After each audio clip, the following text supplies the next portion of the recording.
ای مادر زی تو نفسی گوارم مامان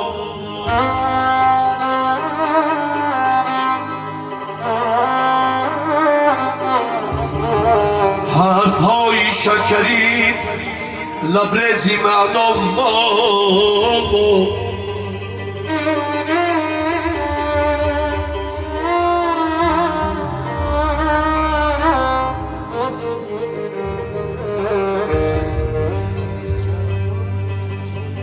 رفته ای مادر زی تو نفسی گوارم مامان حرفهای شکری لبریزی معنام مامان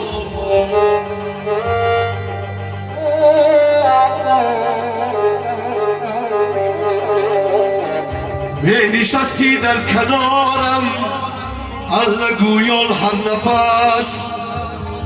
آن صدای فارمت در گوش دلها ماما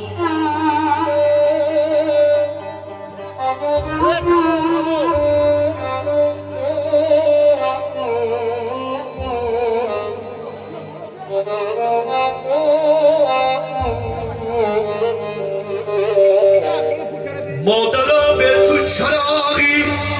کلبم خاموش شد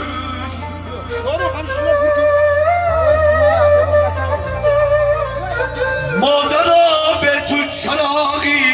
کلبم خاموش شد به حضوری تو پیشت در خانه تنها ماند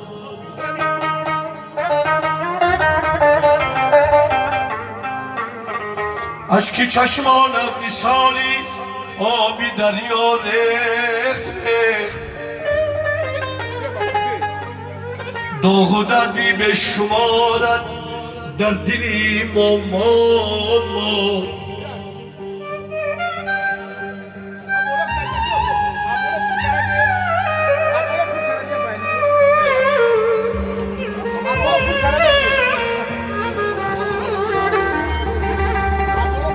ای امیدی آخری فرزندی سرگردانی تو به کس و به سرپناه در راهی فردا مامان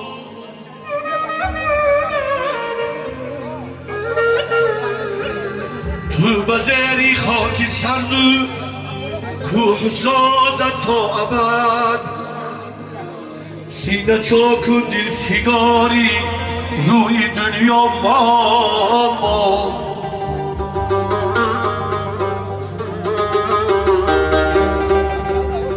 تو بزری خاکی سرد و کوه زادت تا ابد سینه چاک و دل فگاری روی دنیا ماما رفته ای مادر زی تو نفسی گوارا